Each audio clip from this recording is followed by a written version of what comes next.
I'm with IEC. I come in 2 days a month to cover regulatory compliance, work with Kim and Jamie and Jeff, Tommy, to make sure that all your regulatory programs are in compliance.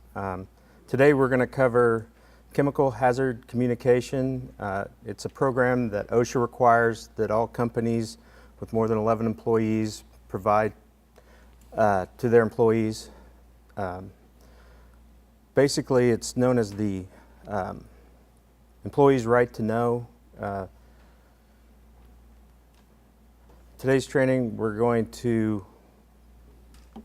cover what is a hazardous chemical, how do they affect the body, what are the types of hazardous materials, how to read the product labels, how to get information on the chemicals that you're around, and how to protect yourself. This program is designed for exposures at work, but what we're going to talk about today for a lot of you might be more applicable to your home life. You know, if anybody has a garage with miscellaneous stuff in there, you'd be surprised at how nasty some of that stuff can be. So not just work, but think about, you know, if you have grandkids that are playing around at your house or kids. This really hit home for me when I was about 6 years ago. I was down in the basement of our cottage and I had a can of wasp spray explode in my face. What do? You got something that's designed to kill tissue, right? And it's in your eyes, in your mouth, on your skin. Do you call 911? Do you? Well, where we are, we had to get on the roof to get the phone to look up the SDS or MSDS to figure out if I should throw up or if I should eat bread or drink a bunch of water or go straight to the hospital. But when these emergencies happen, knowing where to get the information and be able to do that fast will help you make better decisions, not only here at work, but at home. Covered that. What is a hazardous chemical? A hazardous chemical is any chemical that can cause injury or illness. How do hazardous chemicals affect the body? They can physically affect the body. They can enter it. I think we're going to cover that. They can be either solid, liquid, or gas. Solids, dust. Powder can be released into the air.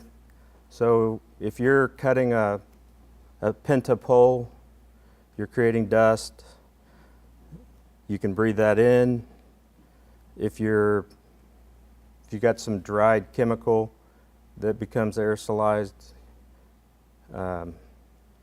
be stirred up while sweeping. Solids are extremely fumes, and they're extremely small droplets of solids such as metal formed. It has been vaporized by high temperatures. I don't think we have any welding equipment here, is that correct? You do up north, okay. Anybody here from up north? Okay, sorry. Can everybody hear me? Okay, great. The other example here is asbestos. Anybody familiar with asbestos? Asbestos is used a long time ago. My grandmother's house had asbestos shingles. A lot of places will use asbestos as an insulator, or theaters and music stages. I went to Ball State, and where they had concerts and things, the back wall was all asbestos because it's a great, it keeps the sound going towards the audience, I guess. But asbestos is only harmful if you breathe it in. If you eat a 2 scoops of asbestos into your digestive system, it's not going to affect you at all. But if you breathe it in, that's how it's harmful. So hopefully we'll be able to figure out how these chemicals are dangerous and try to avoid the harmful part.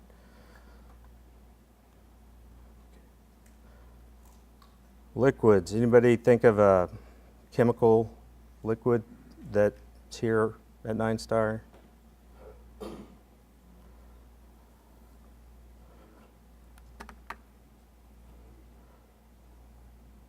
Yeah.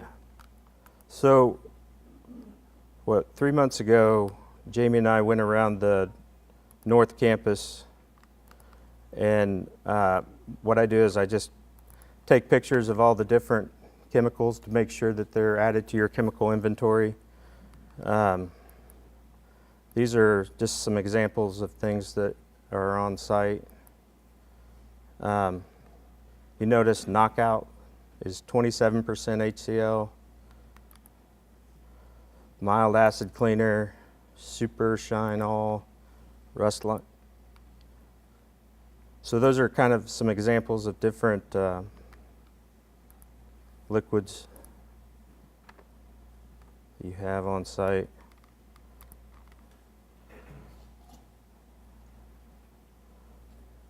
Gases and vapors. Fumes, if you guys have the trucks running, if there were to be something in one of the HVAC rooms where the air intake is, somebody parks a truck near one of those intakes and all of a sudden people start getting dizzy. So the 3 principal routes of entry: ingestion. So if somebody accidentally ingests something, that's pretty obvious.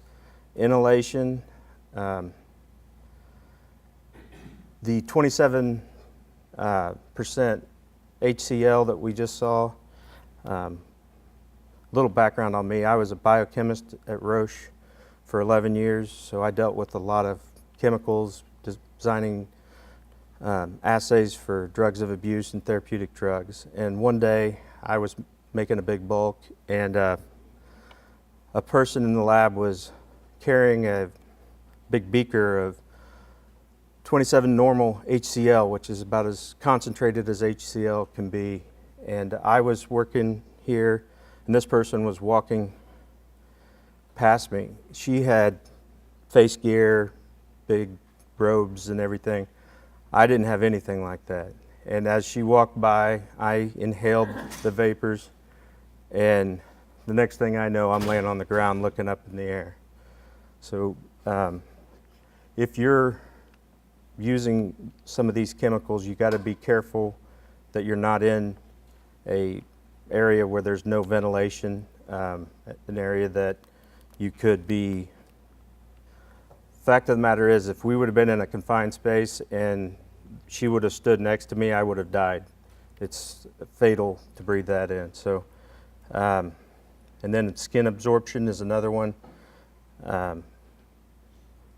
There's a substance that we used to have that if you put it on your skin and then you ground up some aspirin and rubbed it on your skin, it would draw it right through your skin, and the aspirin would be directly to that area. But it also, if you had a contaminant in there, if you had bacteria or another nasty chemical, it would also permeate your skin. So you got to be aware of the 3 different principal routes of entry. Somebody's pretty popular today. Toxicity. The toxicity is how much it takes for it to affect the body. Acute toxicity is like when I was breathing in the fumes from the HCl. I breathed it in and I had an immediate effect.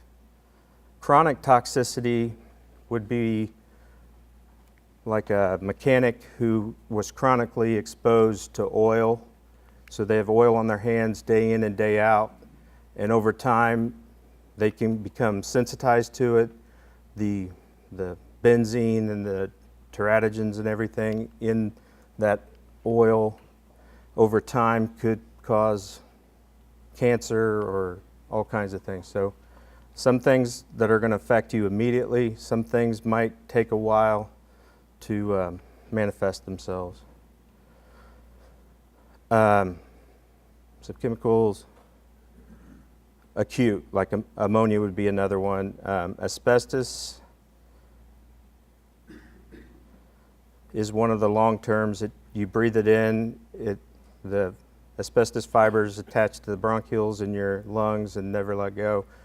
But over time, you lose more and more of those bronchioles and lung capacity.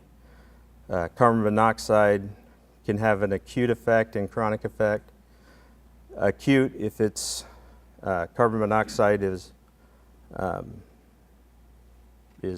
primarily what you're breathing. You don't get enough oxygen, you die. But if you're getting moderate amounts, just enough to make you dizzy for day in and day out, that can be more of a chronic condition. Chemical exposure limits, this will come into play when we look into how you guys can find information on these chemicals. But the PEL, these are the permissible exposure limits. If you're on the North Campus, you guys have a drinking water well, and there's a list of PELs for the different contaminants in water, and we test for all those and make sure that it's below that PEL. Carcinogens, a lot of the chemicals and fuels that you guys have on site, if not handled properly, could be a carcinogen. Teratogens and mutagens, these are chemicals that will affect reproduction, either in vitro or just the genetic material, I guess. Sensitizers. My wife, she worked in the lab for a few years, and after about 5 years, she became sensitized to latex gloves. So if you're chronically exposed to anything, your skin or your body can become sensitized. Consistent exposure over time. Some people will never be sensitized. That won't affect them at all. Other people, they might be more prone to it. Corrosive chemicals. A lot of people think that acids are the only thing that are corrosive. Acids and bases can both be corrosive. Anything neutral pH is 7. The farther you get on either side, the more corrosive a chemical can be and more dangerous. One of the new products the last few years is the DEF fluid. The guys are using in the diesel trucks, and a lot of the guys in my group actually were saying that it was pretty harmless. If you get it on your skin, it's a little slimy. It says the pH is basic, 10 to 12. But then I started hearing complaints about they had it in a metal container, and when it dripped in there, it was eating through it, and nobody could figure out why. Well, that DEF fluid, that sliminess, that's a basic solution. You wipe that in your eyes, it's gonna burn. Just because it's not acidic doesn't mean that it's not capable of damaging tissue. So, and if you do get it in your eyes, what would you guys do? You guys have eye wash in your trucks. You got eye wash station in your garage. You put your head down and let the liquid go up, and then back down. You don't want to drain the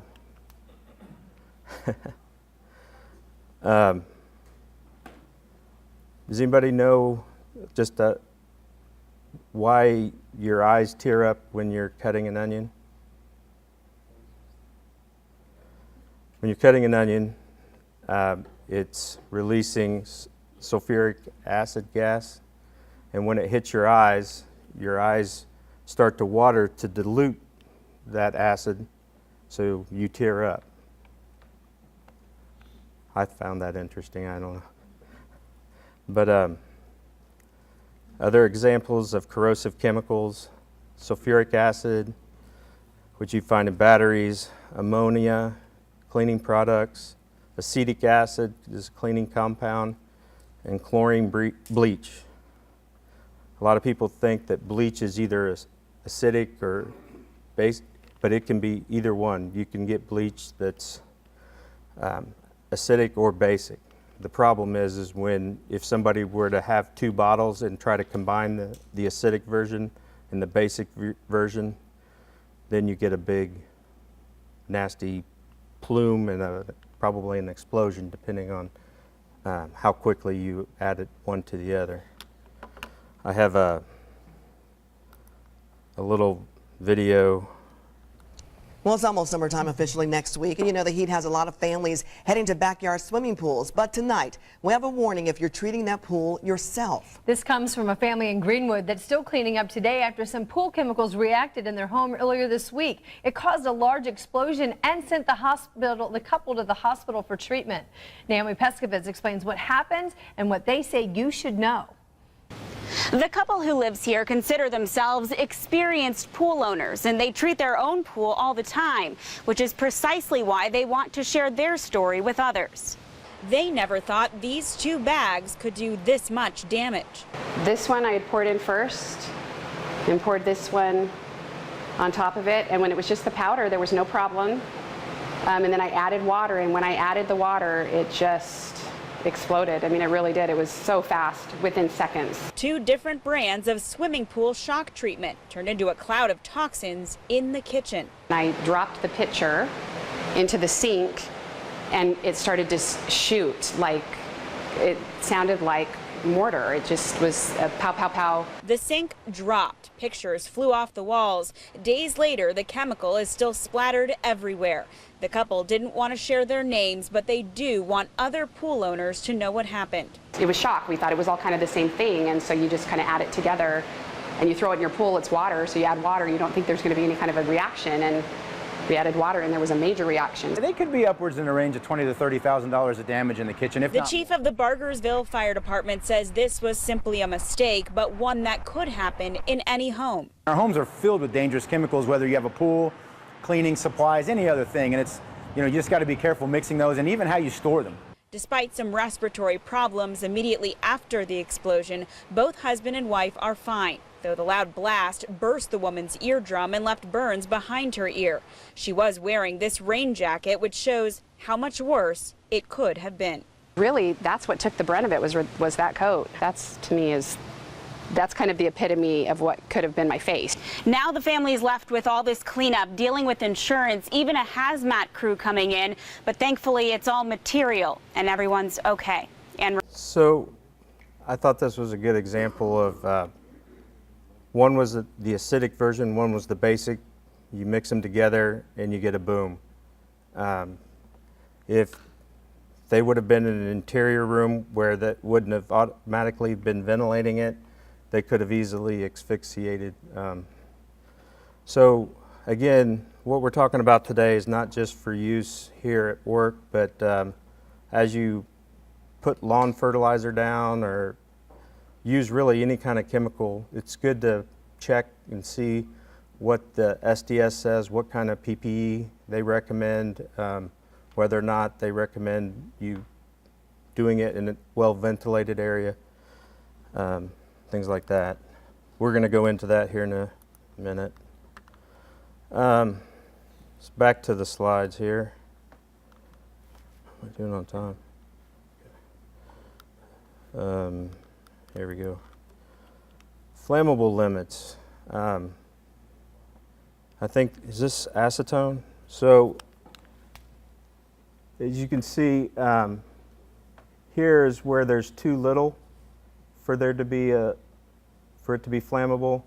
This range is the only time when it's flammable. So if you have too much fuel, it won't ignite. It's the same way with gasoline. If you take a match and put it into gasoline without it touching the fumes, it's just match is going to go out. But it's the fumes that are right here in this range that ignite everything. So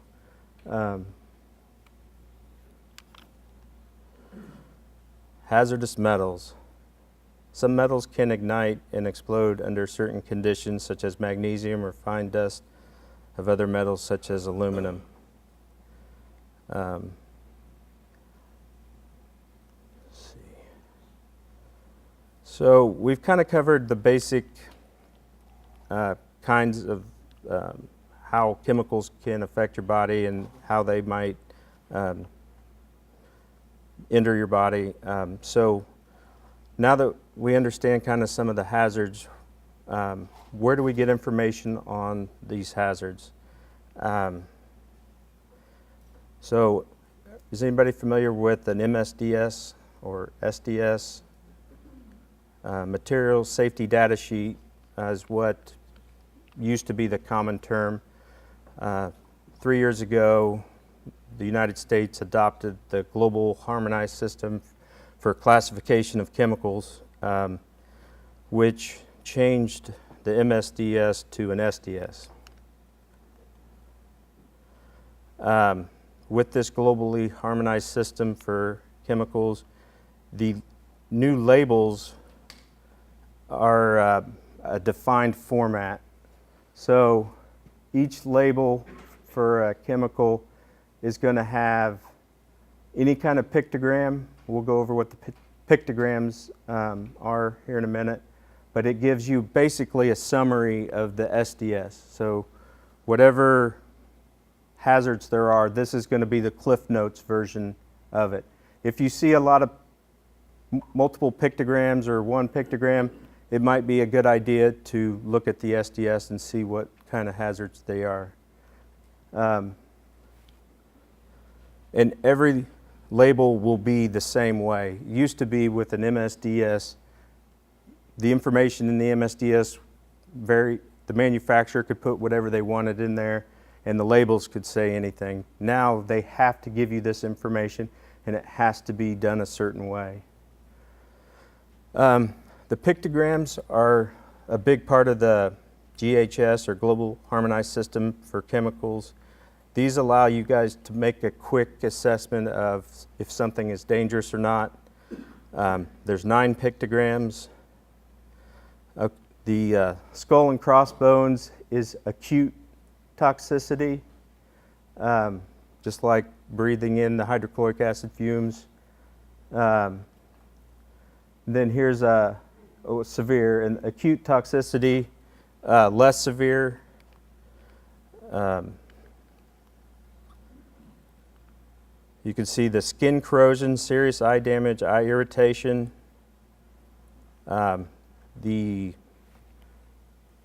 This one, the carcinogen, that's a pretty nasty looking symbol when you think about it.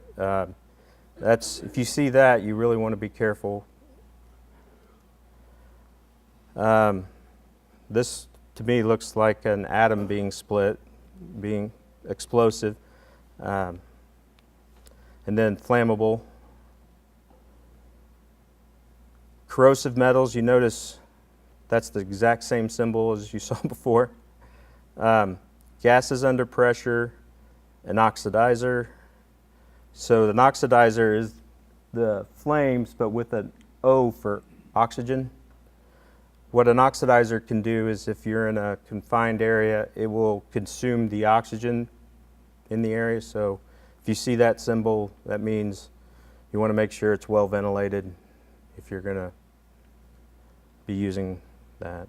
And then I have this video for the SDS. I thought it did a nice job of explaining it. So.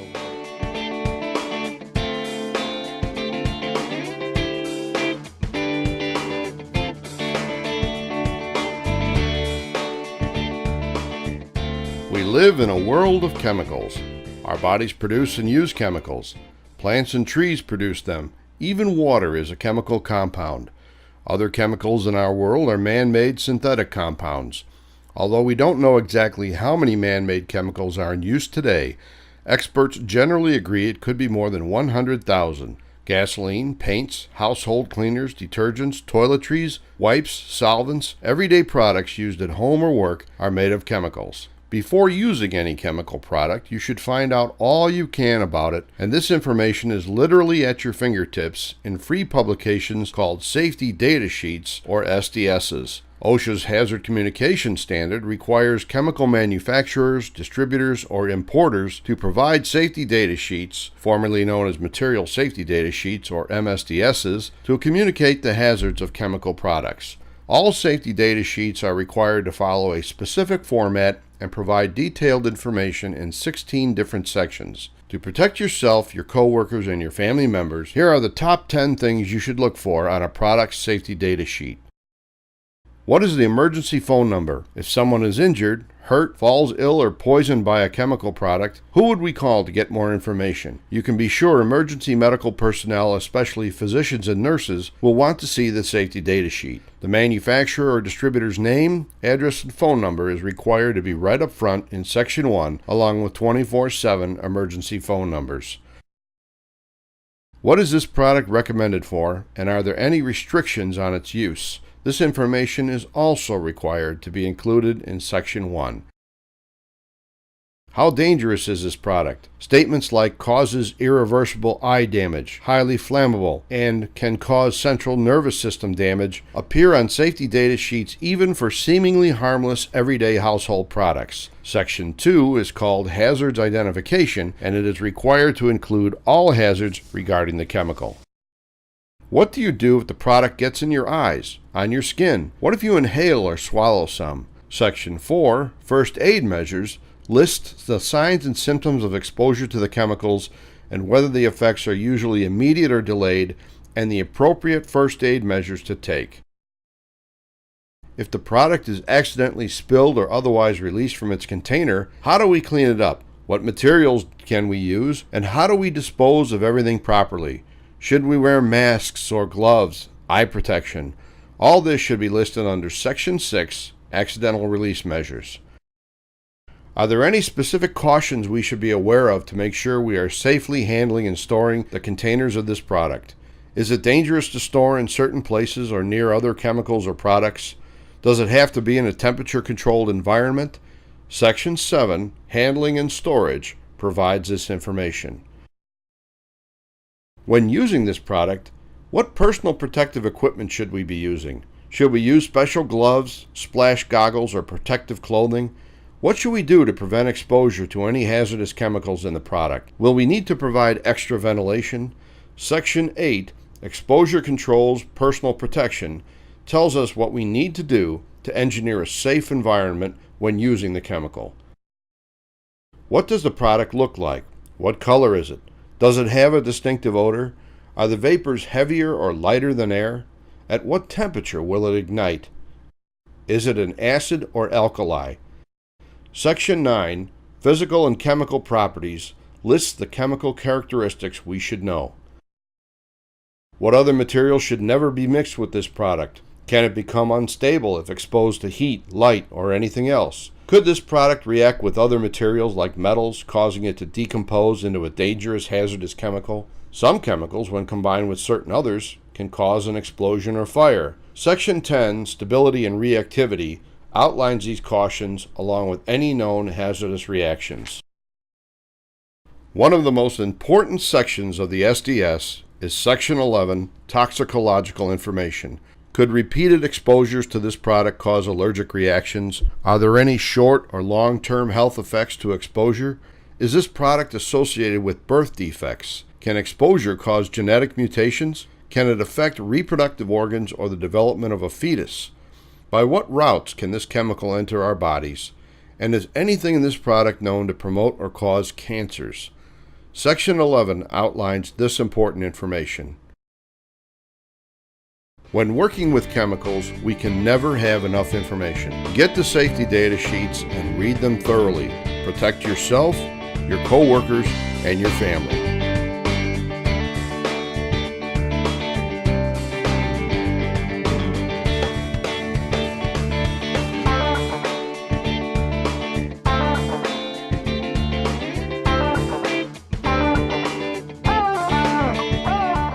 So one thing I want to mention, that an SDS is written based on if you're using it as directed.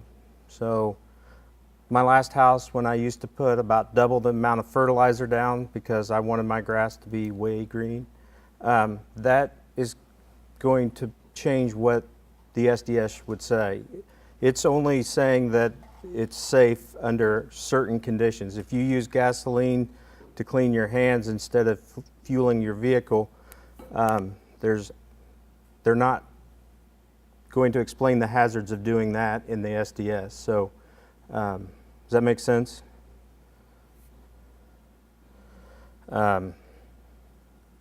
So we're covering all that. So how does 9-Star Connect provide you employees with this information?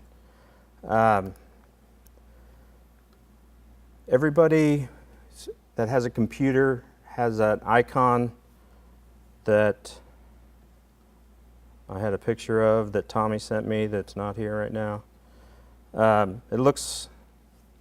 It's a shortcut on your desktop. All iPads and phones that are 9-Star owned should have a link to this. And it's basically MSDS Online or SDS Online.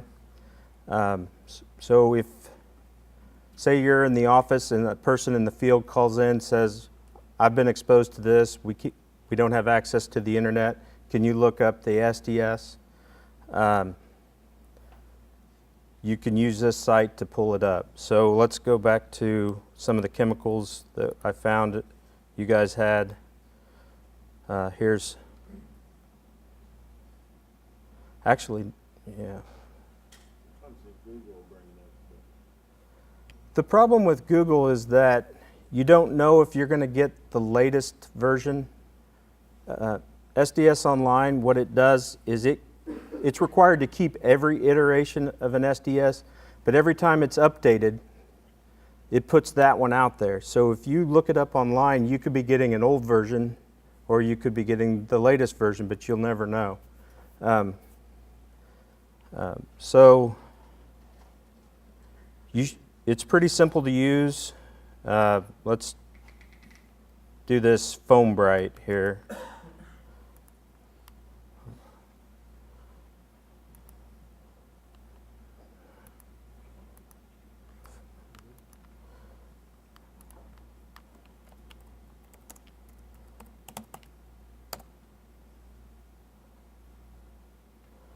So I just entered Foam Bright, and it is not in your chemical inventory, but you can see here that there's 49 possible matches.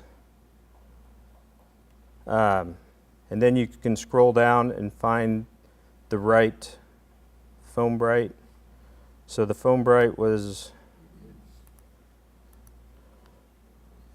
it's manufactured by New Calgon. Let's see.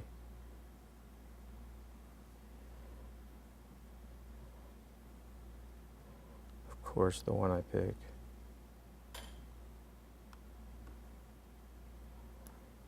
All right, so this one, somebody gets bonus points.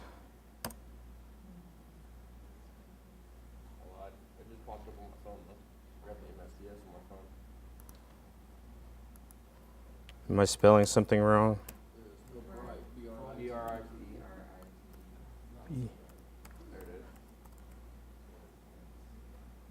Did you? T-R-I-T-E.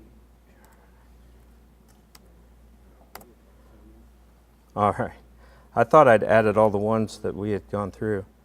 So it comes up, and you see here the little PDF symbol, and then you get your safety data sheet. This is in a format that you can save it to your desktops. You can open it and then email it or text it or whatever you want. But right up front, you see that it's a corrosive. It'll tell you precautionary statements, first aid measures, what to do if it's swallowed, skin contact, inhalation, and then accidental release, handling, if how to store it, what not to store it with, respiratory protection, skin and body protection. That's pretty simple. If you type in pool shock, it's not in any of the chemical inventories that we have, but if you're looking it up for your purposes at home, there's 180 possible. You can look up whatever you're using and see what it's compatible with, what it's not, what the dangers are.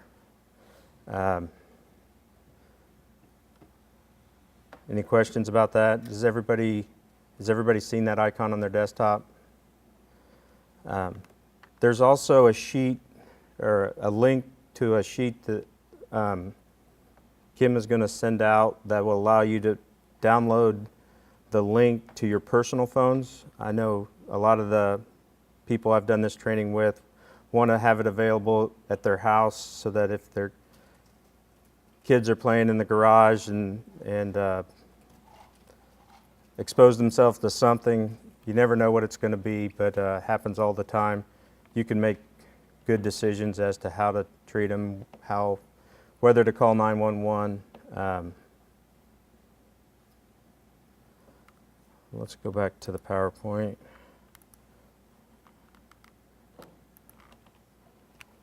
So we've covered it all.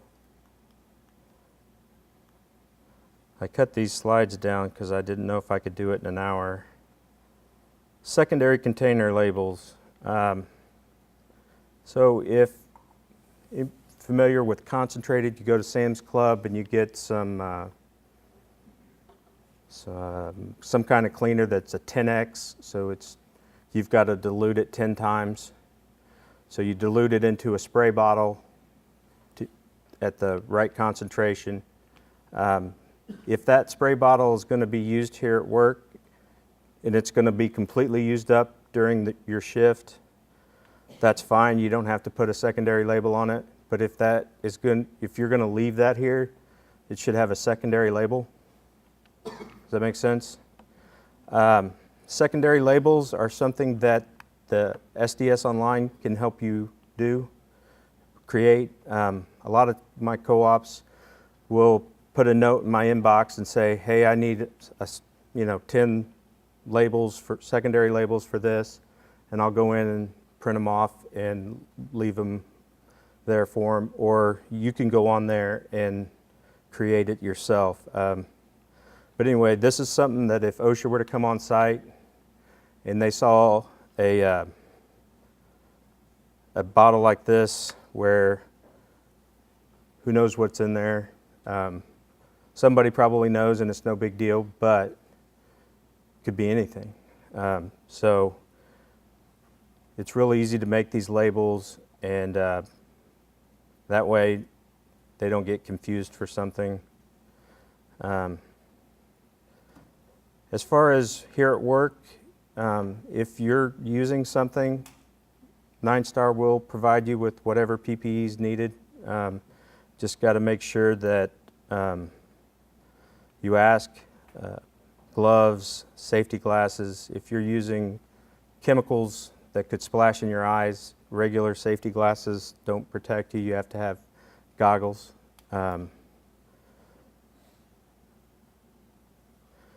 If there's a leak or a spill, significant spill, contact me. I will help determine how to clean it up, what to do with the waste. If you feel like you've been exposed, report it to your supervisor. It's important that if you are exposed, that you seek treatment to evaluate, because if there's lasting effects, you want the company to provide those whatever follow-up's needed. If you go home and, don't report it for a week, they don't know if you weren't exposed while you were out goofing around. So report it as soon as it happens to your supervisor. And that's basically it. Do you have any questions? Secondary labels, you just got to put what product it is. You ain't got to worry about all the... You have to put the product, the date that it was put in there, and then you're supposed to have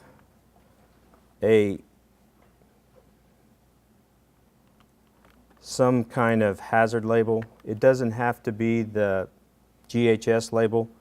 This is a common secondary label. You put this sticker on there, you look at the SDS and determine what the hazards are and fill it in. That way everybody gets a sense of how dangerous it is, and you put the manufacturer, the trade name, or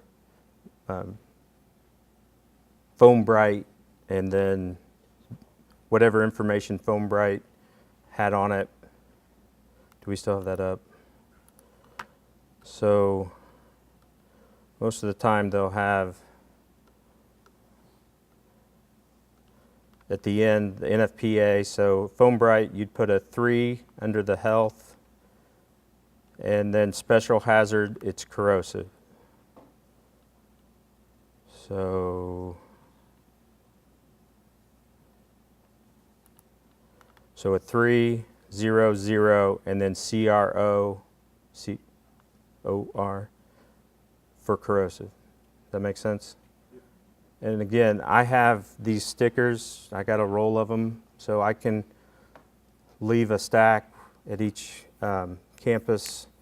If anybody's got, I know I had a co-op that I went out one time and found 20 spray bottles. None of them were labeled. Some had purple stuff in it, some had white, some, and everybody thought that they were different things. So it's just, it's part of my job to go around and look for this stuff and make sure it gets taken care of, so everybody's in compliance. So any other questions? Good question.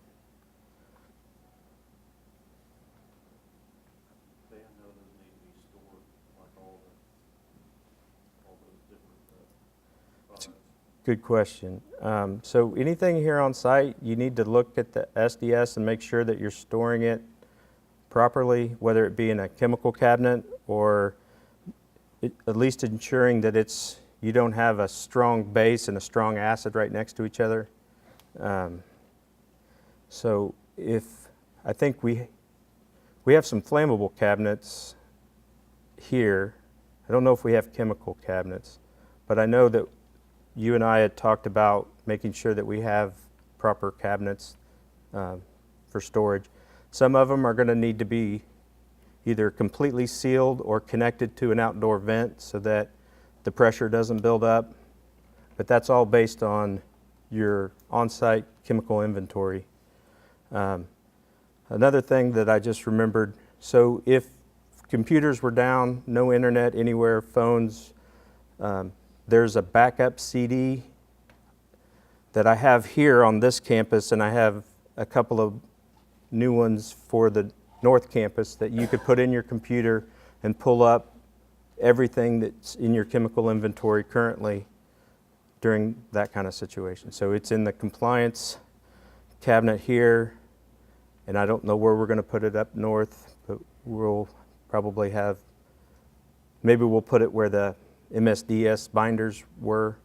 The MSDS binders are going to go away because they're basically always outdated, because you'd have to sit there every month and look for the updated versions for each chemical that you have here, which is 721.